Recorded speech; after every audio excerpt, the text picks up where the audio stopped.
नमस्कार दोस्तों, रोहित है। जैसा कि कल के वीडियो में हमने आपको बताया था और हमने जनरल स्टडीज़ 2 को बहुत डिटेल में डिस्कस किया था आगामी 69th मेंस को लेकर। क्योंकि जब आप 69th की तैयारी करेंगे तो यह बहुत ही मूर्खतापूर्ण निर्णय होगा कि आप केवल प्रीलिम्स की तैयारी कर रहे हों और मेंस को साथ साथ ना चलाएं, क्योंकि सितंबर में आपका परीक्षा होने वाला है और सितंबर में वो परीक्षा को ले भी लेंगे। अब देखो, हम लोग आज एनालिसिस करेंगे। पूरे वीडियो के डिस्कशन का सार ये रहेगा कि अगर कोई भी व्यक्ति, कोई भी संस्थान, कोई भी अध्यापक, कोई भी आपका एडुकेटर, फैकल्टी ये कहता है कि बिना न्यूज़पेपर के काम होने वाला है, तो यकीन मानिए कि अब वो दौर चला गया। वो जमाना कुछ और था, अब जमाना कुछ और है। 1 साल 2 साल में आप आउटडेटेड हो जाएंगे, खेल खत्म हो जाएगा। तो मेरा सबमिशन यह है कि न्यूज़पेपर को जनरल स्टडीज पेपर 1 में कैसे इस्तेमाल करें, कौन से आर्टिकल को पढ़ें। यह भी बहुत इंपॉर्टेंट है कि आर्टिकल का सेग्रीगेशन कैसे हो। तो हमने आपके लिए आर्टिकल को सेग्रीगेट कर दिया है, डिसेक्ट कर दिया है, और उससे ज्यादा आपको करने की जरूरत नहीं पड़ेगी। बस आप वो आर्टिकल कर लीजिएगा। वीडियो के अंत में आपको सारा वो लिस्ट भी मिल जाएगा। हम लोग थोड़ा सा बेसिक से उठाएंगे और देखेंगे कि इसको क्या क्या कर सकते हैं और जनरल स्टडीज पेपर 1 में खूब अच्छा नंबर लाया जा सकता है और कैसे नंबर लाया जा सकता है। पहले हम लोग जनरल स्टडीज पेपर 1 का नेचर देख लेंगे। उसके बाद आप देखेंगे कि हमने आज का पेपर, जो आज का इंडियन एक्सप्रेस है, वहां से कैसे हम लोग को नोट्स बनाना चाहिए, कैसे इंट्रोडक्शन और कंक्लूजन को कॉपी करना चाहिए। देखो, ये जवानी कम पड़ जाएगा तुमको इंट्रोडक्शन और कंक्लूजन अच्छा लिखने में। हम और आप इतने तेज नहीं हैं। जो व्यक्ति लिख रहा है आर्टिकल, उसको 1-1 लाख रुपए आर्टिकल लिखने का मिलता है। राष्ट्रीय संस्करण, जागरण, ऐसे अखबार 30-30 हजार रुपया आर्टिकल लिखने के देते हैं। तो जो व्यक्ति आर्टिकल लिख रहा है वो उसका महारत है। आप वहां से, इस एग्जाम का एक जर्नलिस्ट का पेपर है, वहां से आप इंपॉर्टेंट चीज को कॉपी कर लीजिए। जो कैची और फ्लोरी लैंग्वेज है उसको कॉपी कर लीजिए, और कैसे कॉपी करना है मैं अभी आपको बता देता हूं। देखो, पहली बात, अगर आप मुझसे पूछोगे कि what is the contribution of the current affairs to the general studies paper 1, I will say it is less as compare to the general studies paper 2। आप जनरल स्टडीज पेपर 2 को देखेंगे तो वहां पे भर भर के क्वेश्चन न्यूज़पेपर से आता है। पहले हम लोग ये डिस्कस करते हैं कि जनरल स्टडीज पेपर 2 के क्वेश्चंस को आप देखेंगे तो आप पाएंगे कि वो 3 सेगमेंट में पूछा जाता है। जो पहला आपका सेगमेंट होता है वह एक स्टैटिक सेगमेंट है। दूसरा जो आपका सेगमेंट होता है वह economic survey of Bihar basically होता है, या नेशनल यूनियन वाला भी रहता है, पर मुख्य रूप से बिहार रहता है, और करंट अफेयर्स रहता है यहां पर। तीसरा जो सेक्शन है वह डेटा इंटरप्रिटेशन का सेगमेंट है, ये रहता है। मेरे बंधु, मेरे 2-3 चीज तुमसे सलाह है। आज हम लोग का फोकस किस पे रहेगा, पहले ये तय कर लिया जाए। आज हमारा फोकस डिस्कशन ये रहेगा। अगर आप पेपर को देखोगे तो आप पाओगे कि जो स्टैटिक सेगमेंट है, अभी भी पैटर्न चेंज करने के बावजूद बिरसा मुंडा वो पूछ ही रहा है। पैटर्न चेंज करने के बावजूद वो रविंद्रनाथ टैगोर पूछ ही रहा है। पैटर्न चेंज करने के बावजूद आप देखोगे कि वो नेहरू पूछेगा ही पूछेगा, इससे उसकी गुजारा नहीं है। पैटर्न चेंज करने के बाद आप देखोगे कि इंपॉर्टेंट रिबिलियंस हमेशा वो पूछेगा, बिहार से उसको मुक्ति नहीं मिलने वाला है। पैटर्न चेंज करने के बावजूद पटना कलम पेंटिंग तो वो पूछ ही रहा है, तो कल मौर्य कला पेंटिंग पूछेगा। उसका नंबर कम किया है, 38 की जगह 7 नंबर में पूछ रहा है, पर 8 नंबर में पूछ रहा है, पर पूछ तो रहा है। अब आपके लिए ये इंपॉर्टेंट है कि अगर आपने इस लो हैंगिंग फ्रूट को गलत किया तो आपका सिलेक्शन नहीं होगा। मेरा कोशिश ये होना चाहिए कि ये जो लो हैंगिंग फ्रूट है, इसका आंसर अपने पास रटा रटाया फिंगर टिप्स पर होना चाहिए। रटा रटाया फिंगर टिप्स पर 2 स्थिति में हो सकता है कि जब हमको पता है कि भैया अभी पटना कलम पूछा है, कल मौर्य कला पूछ लेगा, उसके बाद कोई और कला पूछ लेगा, तो हम क्यों नहीं तैयार हो जाएं। अगर वो एंशिएंट टाइम में गुफा का आर्किटेक्चर पूछ रहा है तो हम टेम्पल का आर्किटेक्चर से क्यों नहीं रेडी हो जाए कि नागर स्टाइल क्या होता है, द्रविडियन स्टाइल क्या होता है। तो बुद्धिमानी इसमें है कि आप जो इंपॉर्टेंट टॉपिक्स हैं स्टैटिक के, जैसे क्विट इंडिया मूवमेंट है, जेपी है, नेहरू है, टैगोर है, सुभाष चंद्र बोस है, लोहिया है, इन टॉपिक पर एक A4 शीट बना लो और एक A4 शीट में इन सारे हिट लिस्ट टॉपिक को आपको कर लेना है। तो आप पूछेंगे कि ये टॉपिक कहां मिलेगा। देखो, जिस किताब में तुमको मिलता है आप ले लो, एक्स का, अरिहंत का, केबीसी नैनो, या जो भी है, जो भी एक्स वाई जो मार्केट में दिशा फिसा आता होगा उसका तुम ले लो, या उनका ले लो, या जो हम लोग किताब लिखे हैं BCW का उसमें ले लो। हम लोग टॉपिक वाइज सेग्रीगेट कर दिए हैं किताब। अब 300 रुपया का किताब है, इसके लिए अगर तुम सोच रहे हो कि हम इसको भी नहीं कर पाएंगे तो मुश्किल होगा भाई, सिंपल सी बात है। अब आप इसमें टॉपिक वाइज वो दिया हुआ है, जो भी किताब है पर ले लो, और वहां से इन टॉपिक पर इंपॉर्टेंट पॉइंट दिया हुआ है उसको तैयार कर लो। जैसे अगर आप मेरे किताब में पूछोगे तो हमको उसका ज्यादा आइडिया है, तो हम लोगों ने इंपॉर्टेंट पर्सनालिटीज पर टैगोर पर अलग बनाकर दे दिया है आपको, गांधी पर अलग बना कर दे दिया, नेहरू पर अलग बना दिया, लोहिया पर अलग बना दिया, जेपी पर अलग बना दिया। तो भाई एक A4 शीट इन सबका बना लो, क्या दिक्कत है, और उसको रेडी रखो। अब देखो यहां पर क्या करना है। अभी अगर आप एग्जाम के पहले देखोगे तो मैंने एक टैगोर पर आपके टेलीग्राम ग्रुप में एक न्यूज का आर्टिकल डाला था। इसके पहले आपको देखिएगा कि आप उसमें ध्यान से जाकर आप देखेंगे तो हमने उसमें एक नेहरू पर आर्टिकल डाला है जो इंडियन एक्सप्रेस में आया है। अगर गांधी जी की जयंती आएगी तो गांधी जी पर आर्टिकल आना ही आना है। इंडियन एक्सप्रेस, द हिंदू, राष्ट्रीय संस्करण, जागरण, जनसत्ता, जब भी यह आर्टिकल आएगा मेरे बंधु ध्यान से इस चीज को सुनो। अब जो भी ये आर्टिकल आएगा, देखो अगर आपको ये लगेगा कि बहुत हम हेक्टिक बात बता रहे हैं, अगर तुम नहीं करोगे सामने वाला कर लेगा। कंपटीशन का लेवल इस स्तर पे पहुंच चुका है कि तुम नहीं करोगे कोई और मेहनत करने के लिए तैयार है, वो कर देगा। हमारा काम ये है मेरे भाई कि पहले टैगोर पर हमारा किताब ले लो या XYZ का किताब ले लो, उस पर टैगोर पर एक A4 शीट में आपने एक सुंदर इंट्रोडक्शन लिख लिया है, एक सुंदर कंक्लूजन लिख लिया है, यहां पर जो नोट्स है, जो किताब है, वहां से आपने फॉर्डर तैयार कर लिया है। हम लोग GS1 वाले किताब में पूरा टॉपिक को सेग्रीगेट करके आपको दे चुके हैं। हम किताब नहीं बेच रहे हैं, मेरा किताब बहुत बिक चुका है, हमको उसकी जरूरत नहीं है, इससे आमदनी भी नहीं है। साफ साफ एकदम लॉन्ग लपेट में बोल रहे हैं, हम लोग किताब बेचने वाले नहीं हैं। अब यहां पर तुम देखो कि क्या करना है तुमको। इंट्रो और कंक्लूजन जहां से मन है रेडी रखो। जब टैगोर की जयंती आएगी तो इंडियन एक्सप्रेस में या हिंदू में भर भर के आर्टिकल पूछता भी। इंडियन एक्सप्रेस में कुछ दिन पहले टैगोर की जयंती थी, टैगोर साहब की कम से कम 10 आर्टिकल आया है। वहां से एक इंट्रो और कंक्लूजन तुम किताब से ले चुके हो, एक इंट्रो और कंक्लूजन तुम ले लोगे अखबार से, फॉर्डर किताब से तुम रेडी कर लिए हो। अगर एक आध फॉर्डर और न्यूज़पेपर से मिला तो उसको भी आप इसमें ऐड कर दोगे। आपको करना क्या है कि जो भी आप नोट्स बनाओगे, बनाना ही पड़ेगा, कोई विकल्प नहीं है। अभी तुमको बेकार काम लगता होगा, it may be looking a futile exercise to you, पर एग्जाम के समय यही जो पन्ना है ना, यही काम देगा, यही एग्जाम सेंटर के बाहर में काम देगा। बाकी जो मोटा मोटा ग्रंथ बना रहे हो, पांडुलिपि बना रहे हो, वो कोई काम नहीं देगा। ध्यान से देखो, जो भी आप बनाओगे तो दाहिने तरफ इतना जगह छोड़ के रखना। जब हम लोग मेंस का क्लास देंगे तो हम लोग भी फॉर्डर डालेंगे। तो ये किताब से आपने बुक से इसको कवर कर लिया, आपने इसको न्यूज़पेपर से क्लब कर दिया। अब जो हम मेंस में बताएंगे तो आपने यहां से दाहिने तरफ पॉइंट ऐड कर दिया। ये जो आपका पांडुलिपि बना, यकीन मानो कि कोई मास्टर की औकात नहीं है कि इस लेवल का बना सके। I do agree that this will demand a lot of effort, but trust me, if you are preparing for the deputy SP, if you are preparing for the SDM, you will have to go through this churning and the rigorous process, my dear friend. There is no way out. If you are not ready to do so, some other person who is your competitor will do that. आपको हम एकदम long लपेट के हटा कर बात बता रहे हैं, कोई और कर देगा। और कोई और कर गया तो बोला कि पीटी में गए, इंटरव्यू में गए, फिर रोते रहना जीवन भर। और इस बार SDM और डिप्टी SP का भर भर के पद आने वाला है। और एक चीज बिना सोचे, बैकलेस के लिए हम बोलते हैं कि मेरे दृष्टिकोण से सबसे ऊपर तो IAS है, उसके बाद IPS है, उसके बाद अगर कुछ लोग का it is a matter of, it is subjective affair कि किसी का IRS होगा, किसी का IFS होगा। पर फिर भी मेरा मानना है कि अगर आपका होम कैडर में SDM मिल जाता है, डायरेक्ट डिप्टी SP मिल जाता है, तो it is a way better than the IRS officers. बिना हमको, ये मेरा निजी तौर पे मानना है, कुछ लोगों का मतभेद हो सकता है, and they are entitled to have their opinion, my dear friends. अब ध्यान से देखो, अब IPS मणिपुर में है, उससे अच्छा ही है कि भाई SDM, अगर IPS तो बन ही नहीं पाए तो उससे अच्छा कि SDM बिहार में रहे, SDM दरभंगा रहे, SDM पटना रहे, है ना। और तुम लोग बिहार के हो तो जुगाड़ लगा के तो बन ही जाओगे, बढ़िया बढ़िया जिला पकड़ ही लोगे। अब ध्यान से देखो, ये चीज आपको करना है स्टैटिक वाले पोर्शन पर, जरूर करना। अब दूसरा देखो कि जो हम लोग जैसे आज हम आपको सब्सटेंशिएट करते हैं, ये आज का अखबार है, ठीक है, आज का।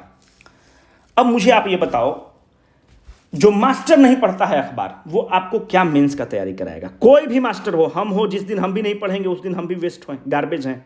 फिर है ना, लंबा लंबा आपको बात करेंगे कि फलाना लूसेंट से क्वेश्चन आ गया, घटना चक्र से आ गया, यहाँ से आ गया। क्योंकि भाई देखो, अखबार पढ़ना हेडेक का काम है। इस चीज़ को तो तुम मानोगे ना।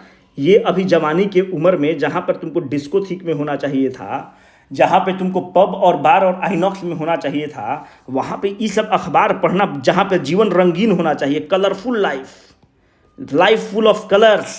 सीपी पे घूम रहे हैं, साउथ दिल्ली घूम रहे हैं, मुंबई के बैंड स्टैंड में घूम रहे हैं, और यहाँ पे तुम कोई ब्लैक एंड वाइट, ये सब पढ़ना हेडेक है। ये सब समझते हो, सुप्रीम कोर्ट का गाइडलाइन क्या जज इंटरप्रेट कर रहा है, तुम इस पर माथा खपा रहे हो।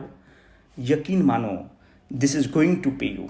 यकीन मानो, ये जो संघर्ष आप कर रहे हैं, ये जो तपस्या आप कर रहे हैं, जीवन के 10 साल बाद ये जो आपने संघर्ष की कहानी और जो रिगोरस प्रोसेस से आप गुजरेंगे, आप अपना बाल बच्चा को बताएंगे कि यकीन नहीं होता है कि हम ऐसे कैसे पढ़ लिए। अब देखो, कोई अगर आदमी मास्टर ही आर्टिकल नहीं पढ़ेगा तो वो क्या लिखेगा? जैसे अगर फ्रीडम ऑफ एक्सप्रेशन पे क्वेश्चन है मेरे भाई, तो फ्रीडम ऑफ एक्सप्रेशन पे तुम कितना भी लक्ष्मीकांत पढ़ लो, तुम कितना भी कोई चीज पढ़ लो, पर फ्रीडम ऑफ एक्सप्रेशन पे ये जो लाइन है, करोड़ों रुपया का लाइन है। जब हम स्टार्ट ही करेंगे, अब मेरे पास एक रेडी हो गया कि the freedom of expression, the freedom of speech is the bulwark of the democracy, considered to be the first in the hierarchy of liberties and could not be left to anyone unfitted descriptions. है ना, अब हमको ये चीज हो गया कि इसको हम रट रटाया करके अपना रेडी कर लिए। अब जब हम रट रटाया रेडी कर लिए कि जब भी फ्रीडम ऑफ स्पीच पर आएगा तो लिखेंगे it is the bulwark of the democracy considered to be the first in the hierarchy of liberties. ये वाला नहीं भी लिखेंगे तो इतना हमारा हो गया कि अब रेडी लिखेंगे।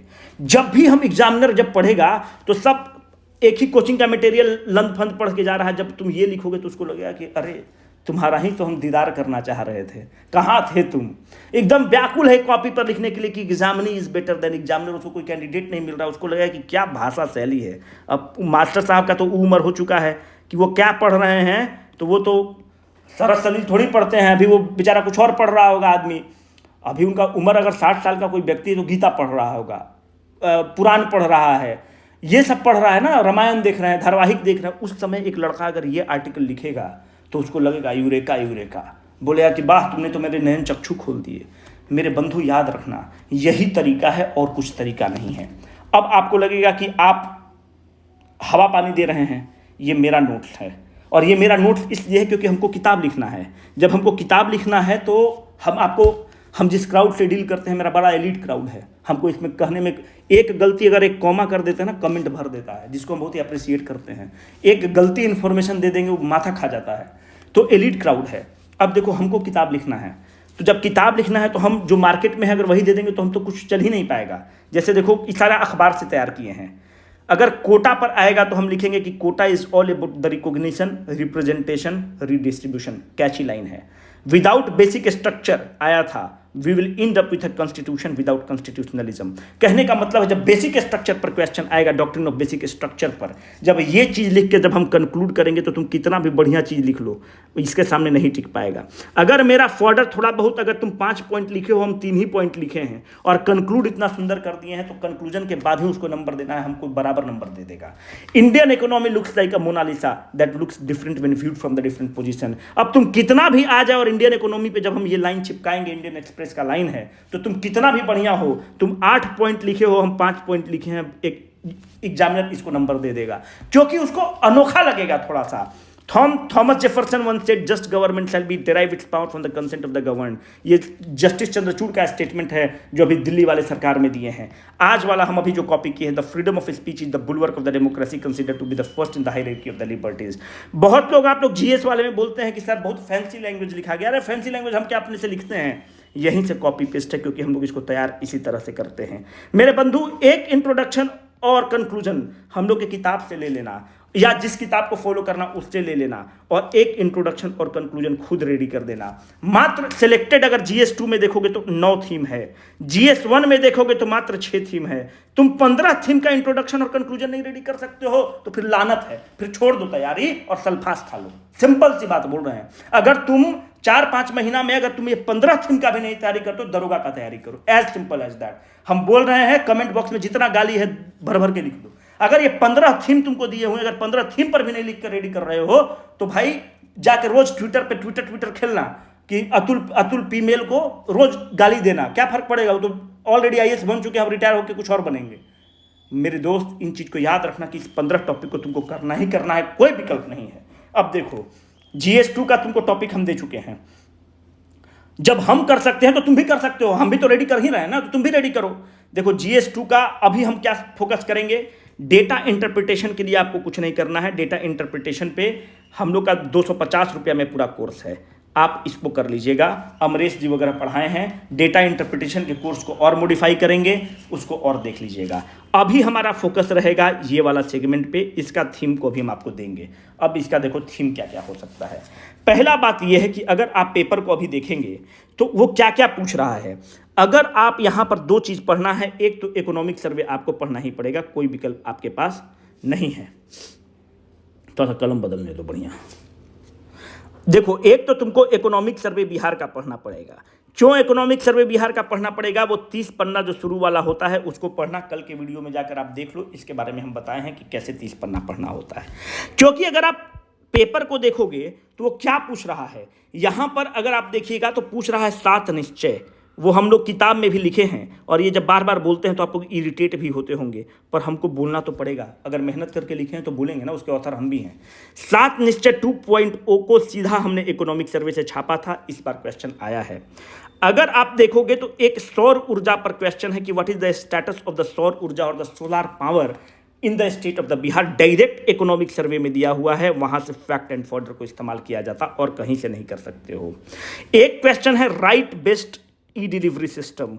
अगर आप देखोगे तो ई खजाना वगैरह का कंसेप्ट करके पूरा इकोनॉमिक सर्वे में दिया हुआ है, आपको करना पड़ेगा। इकोनॉमिक सर्वे किसी भी मास्टर के भरोसे नहीं रहोगे, मास्टर सार देगा, टकराया तो टकराया, नहीं तो धोखा खा जाओगे। इकोनॉमिक सर्वे अगर मेंस लिख रहे हो तो खुद करना पड़ेगा यार। एक दिन अगर 7 घंटा बैठोगे ना तो इकोनॉमिक सर्वे हो जाएगा। सिंपल सा बात बता रहे हैं, 7 घंटा अगर बैठ जाओगे ना एकदम कुर्सी पर डट के तो हो जाता है इकोनॉमिक सर्वे। उसको तुम फॉर्डर वाइज तैयार कर लेना। कैसे तैयार करोगे? हेल्थ पे अलग से तैयार कर लेना, फाइनेंशियल इंस्टीट्यूशंस पे आप अलग से तैयार कर लेना, एडुकेशन पे अलग से तैयार कर लेना, रिन्यूएबल एनर्जी एक अलग चैप्टर है उसको अलग से तैयार कर लीजिएगा, एग्रीकल्चर को अलग से तैयार कर लीजिएगा। अब कैसे तैयार करेंगे? एग्रीकल्चर पे जो भी फैक्ट एंड फिगर्स है कि कितना % पॉपुलेशन मानते हैं कि 60% डिप्लॉयड है, उसका बिहार के state gross state value addition में कितना कंट्रीब्यूशन है, कितना % प्राइमरी सेक्टर है, सेकेंडरी सेक्टर है, ये सब वहां से मिलेगा। और यहीं पर स्कीम्स भी आपको मिल जाएगा, यहीं पर आपको ऐप भी मिल जाएगा। ये सारा चीज़ जब मेंस का हम मॉड्यूल लेकर आएंगे तो ये सारा चीज़ हम लोग तो कराएंगे ही कराएंगे, पर आप अपने से भी करेंगे, ज़्यादा अच्छा रहेगा। जब दोनों का सामंजस्य होगा तो बहुत सुंदर हो जाएगा मेरे बंधु। अब अखबार पे चलेंगे कि जो करंट अफेयर्स आता है GS1 में बहुत कम आता है, लिमिटेड आता है। GS2 में जो जो टॉपिक है कल हमने बहुत ही इलेबोरेटली बताया है। अब देखो, जब भी इस टॉपिक पर आएगा तो 2 चीज़ तुम करना, और ज़्यादा कुछ थीम है ही नहीं। हम पूरा पेपर आपका एनालाइज कर चुके हैं, वहीं से हम आपको थीम दे रहे हैं। अब देखो, कौन कलम उठा लें? ये उठा लेते हैं। देखो, पहला, अगर कोई भी ऑपरेशन कैरी हो रहा है तो आप अगर उस पर आर्टिकल है तो उसको नहीं छोड़ेंगे। कोई भी ऑपरेशन होगा तो आप उसको नहीं छोड़ेंगे। जैसे कि अगर ऑपरेशन गंगा जब ऑपरेशन गंगा हुआ तो आपके CDPO में इसका क्वेश्चन है ऑपरेशन गंगा पर। अभी ऑपरेशन कावेरी हो रहा है, ऑपरेशन कावेरी पर जब भी क्वेश्चन रहेगा, आज न कल ऑपरेशन कावेरी पर क्वेश्चन आना है, आपको करना है। जो भी आर्टिकल मिशन पर आएगा, जैसे मिशन शक्ति है, मिशन गगनयान है, मिशन जो सबमरीन्स के लिए है, जो भी मिशन रिलेटेड आर्टिकल रहेगा आप एक भी नहीं छोड़ेंगे। Indian express, the Hindu, Jansatta या राष्ट्रीय संस्करण जागरण में कोई भी ऑपरेशन रिलेटेड आर्टिकल आप नहीं छोड़ेंगे। ऑपरेशन गंगा, कावेरी, मिशन शक्ति, कुछ भी आप नहीं छोड़ेंगे ऑपरेशन रिलेटेड। सबसे इंपॉर्टेंट यह है कि BPSC को ऑर्गेनाइजेशन से बहुत मोहब्बत है। अगर आप देखोगे तो G20 पे इस बार भी क्वेश्चन पूछा है, पहले भी पूछा है। पहले वो क्वेड पर लगातार क्वेश्चन पूछा है, 67वीं में, CDPO में, AAO में। अगर कोई भी आर्टिकल I2 U2 पर आता है आपको करना है, कोई भी आर्टिकल ब्रिक्स पर आता है आपको करना है। अभी G7 का सबमिट हो रहा है, आर्टिकल आएगा आपको करना है। जितने भी आर्टिकल हैं, G7 हो गया, बिम्स्टेक हो गया, आपको जितने आर्टिकल हैं, नैम हो गया, ये सारे आर्टिकल्स अगर अखबार में आएंगे तो आपको करना है। देखो, इन आर्टिकल पर फॉर्डर तो जरूर मिल जाएगा आपको, हम एग्रीड कि आपको फॉर्डर तो खूब मिल जाएगा कोचिंग वाले का, पर जब क्वेश्चन का वो लैंग्वेज चेंज करेगा, तो लैंग्वेज जब चेंज करेगा तो मास्टर साहब जो आपको पढ़ा रहे हैं, जो अखबार खुद नहीं पढ़ते हैं, उनको उनसे भी नहीं पढ़ेगा। जब लैंग्वेज चेंज करेगा तो यही आर्टिकल में जो कंटेंट और फॉर्डर और भाषा शैली दिया हुआ है, it will come to your rescue my dear friends. I know it is a Herculean task, but if you are not willing to do, some other person will do and he will become SDM और deputy SP. मात्र तुमको 15 theme हम बता रहे हैं, इस 15 theme को कर लेना मेरे बंधु, तहलका मचा दोगे। आज के अखबार में हम आपके टेलीग्राम ग्रुप रेजोनेंस में डाले हैं कि आज के अखबार में कुछ है ही नहीं, मात्र एक आर्टिकल पढ़ना था, वो हम आपको डाल दिए हैं। अब देखो क्या करना है। और दूसरा थीम, कोई भी आर्टिकल अगर यूनाइटेड नेशन से आएगा, be it UNEP, united nation sustainable development programme, united nation पे कोई भी आर्टिकल आएगा आप करेंगे। इस बार भी क्वेश्चन है, सीडीपीओ में भी क्वेश्चन था, एओ में भी क्वेश्चन है, और सीसीई में भी जितने एग्जाम्स हैं क्वेश्चन है। यूनाइटेड नेशन का कोई भी आर्टिकल आएगा नहीं छोड़ोगे। अगर जो भी नेबरहुड में क्राइसिस हो रहा है या एक्सटर्नल वर्ल्ड में क्राइसिस हो रहा है, जैसे रसिया और यूक्रेन का युद्ध अभी भी पूछा है, 67वीं सीडीपीओ एओ ये भी एग्जाम में पूछा है और आने वाले एग्जाम में भी पूछेगा, उसको घुमा कर पूछेगा। तो रसिया यूक्रेन पर आपको तैयार करना है, आर्टिकल आएगा आप पढ़ेंगे। जब भी नेबरहुड में कुछ भी मामला होगा, जैसे अगर कोई भी इनस्टेबिलिटी नेपाल में हो गई, अगर कोई भी इनस्टेबिलिटी श्रीलंका में हो गई, म्यांमार में हो गया, बर्मा में हो गया, पाकिस्तान में हो गया, अगर उस पर आर्टिकल है तो आपको पढ़ेंगे। आपको अभी पता होगा कि जो श्रीलंकन क्राइसिस हुआ है उस पर लगातार क्वेश्चन पूछा गया है, जमजम कर, सीडीपीओ, एओ, सीसी। तो जो भी नेबरहुड से रिलेटेड आर्टिकल है आप उसको जरूर पढ़ेंगे। अगर नेपाल में सत्ता परिवर्तन हो रहा है, पाकिस्तान में सत्ता परिवर्तन हो रहा है, अफगानिस्तान में सत्ता परिवर्तन हो रहा है, तो नेबरहुड वाले आर्टिकल्स को आप जरूर पढ़ेंगे। You don't have any option to leave it. अगर कोई भी स्कीम लॉन्च हुआ है केंद्र सरकार के द्वारा या राज्य सरकार के द्वारा, आप उस स्कीम को नहीं छोड़ेंगे। आपको पता है कि अग्निपथ स्कीम को लेकर बहुत बड़ा इशू हुआ था, उसी समय एओ का एग्जाम हुआ या सीडीपीओ का एग्जाम हुआ, अग्निपथ स्कीम के बारे में क्वेश्चन है। आप उसी एग्जाम में देखेंगे कि एक क्वेश्चन है वन नेशन वन इलेक्शन पर। तो अगर और कुछ तरह का स्कीम है, जैसे स्टार्टअप इंडिया स्कीम है, अगर कोई है, अगर आपको उस पर एग्जाम में क्वेश्चन पूछ सकते हैं, अगर आर्टिकल आएगा तो आपको पढ़ना है। वन नेशन वन राशन, अगर आप इसको देखेंगे तो इस पर क्वेश्चन बनता है, आपसे पूछेगा। जो भी इंपॉर्टेंट स्कीम्स है, आयुष्मान भारत स्कीम एक इंपॉर्टेंट स्कीम है, जो भी स्कीम रिलेटेड आपको रहेगा topic, we are suppose to do it. कौन सा ज़्यादा आप थीम बता दिए, अब आप कंक्लूड हम करने वाले हैं जो आपको करना है। अगर मानते हैं कि कोई क्रांतिकारी ऐप है तो अब देखो उसको भी कर लेना। जैसे इंद्रव्रज ऐप बिहार के केस में है, अभी एक क्वेश्चन पूछा था हरित भारत ऐप के बारे में, है ना, सीडीपीओ या एओ एग्जाम में पूछा है। तो जो भी ऐप बिहार से रिलेटेड है या कोई बहुत ही क्रांतिकारी ऐप है, जो हरित भारत ऐप था, उस पर आप देखोगे कि इंडियन एक्सप्रेस के एक्सप्लेन्ड पन्ना में आया हुआ था। तो जब भी इस तरह के ऐप रहेंगे जो क्रांतिकारी टाइप के हैं, इनोवेटिव ऐप हैं, जैसे कोविन ऐप है ना, तो एक इंपॉर्टेंट ऐप हो जाता है, इसको आपको करना है। जैसे स्कीम के केस में देखोगे तो नेशनल लॉजिस्टिक पॉलिसी पे इस बार क्वेश्चन है, और हमको इस चीज़ का मलाल है कि हम इस वीडियो को अपलोड किए थे और प्राइवेट करके रह गए, इसका मलाल है हमको। तो जो भी पॉलिसी है, जैसे और आप पॉलिसी देखोगे, जैसे पीएम गति शक्ति स्कीम है, आज ना कल इस पे जमजम के क्वेश्चन अभी भी आया है, बाद में भी आएगा, पीएम गति आएगा। नेशनल मोनेटाइजेशन पाइपलाइन पर कल ही आपको दिखाया कि आर्टिकल आया था विक्रम सिंह सर का, तो नेशनल मोनेटाइजेशन पाइपलाइन पे पूछेगा। जब भी इस तरह का क्वेश्चन रहेगा आपको करना ही करना है। अब देखो कोई अगर आर्टिकल है वो इकोनॉमी से रिलेटेड है, भारत के इकोनॉमी से, तो उसको आपको नहीं छोड़ना है। जैसे कि अगर कोई आर्टिकल डिवैल्यूएशन ऑफ रूपी से संबंधित है, आपको नहीं छोड़ना है। एप्रिसिएशन ऑफ रूपी मुद्रा ह्रास से संबंधित है, आप नहीं छोड़ेंगे। इन्फ्लेशन से संबंधित आर्टिकल को आप नहीं छोड़ेंगे। अगर कोई ट्रेड रिलेटेड आर्टिकल है कि भारत का ट्रेड बढ़ रहा है, ट्रेड घट रहा है, आप नहीं छोड़ेंगे। जैसे आरसीईपी वाला केस था, आप आर्टिकल को नहीं छोड़ेंगे। जब हम बात करते हैं ट्रेड का, तो इसका मतलब अगर आप देखिएगा तो उदाहरण के तौर पर अभी free trade agreement Bharat sign किया है, बहुत देशों के साथ साइन किया है, उसमें Australia India economic trade corporation है। आज ना कल इस पर आपको आना ही आना है एग्जाम में, 69th में पूछ ले, 70वीं में पूछ ले, आएगा ही आएगा। अगर भारत किसी देश के साथ फ्री ट्रेड एग्रीमेंट साइन कर रहा है, यूएई के साथ साइन कर रहा है, अरब कंट्रीज के साथ साइन कर रहा है, तो आप उस आर्टिकल को नहीं छोड़ेंगे। कल हम 9 थीम आपको GS1 में बताए हैं, 6 थीम GS2 में बताए हैं। इससे ज़्यादा आपको करने की ज़रूरत नहीं, हर एक क्वेश्चन बन जाएगा। यहाँ पर एक चीज़ और याद रखना, इसरो कोई भी मिशन लॉन्च करेगा उस पर इंडियन एक्सप्रेस में आर्टिकल आएगा, जनसत्ता में आएगा, राष्ट्रीय संस्करण जागरण में आएगा, हिंदू में आएगा।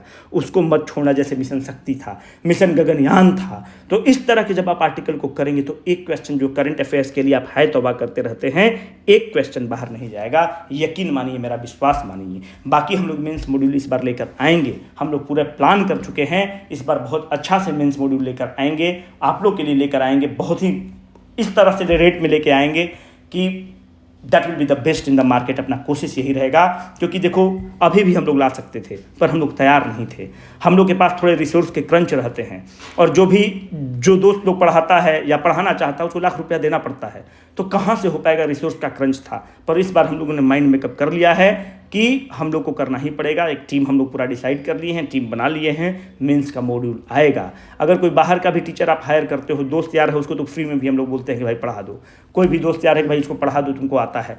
पर जो बाहर का फैकल्टी आप हायर करेंगे तो आपको कुछ ना कुछ तो लेन देन करना ही पड़ेगा। तो इस बार रिसोर्स का भी इंतजाम हो गया है, आप लोग निश्चिंत रहिए। 69th के लिए हम लोग का मेंस का मॉड्यूल आएगा। बाकी कोई भी कोचिंग वाला है उसका कंट्रीब्यूशन 10% ही रहेगा। कोई भी हम लोग हैं 10% से ज़्यादा औकात नहीं है, 90% आपको खुद करना पड़ेगा। हम हाथ पकड़कर चलना सिखा सकते हैं, रास्ता दिखा सकते हैं, चलना आपको पड़ेगा। ये जो हम आपको टॉपिक बताए हैं अब हाय तो अब आपके पास नहीं रहना चाहिए, एक एक टॉपिक जॉट डाउन कर दिए हैं। Signing off for the day, Rohit.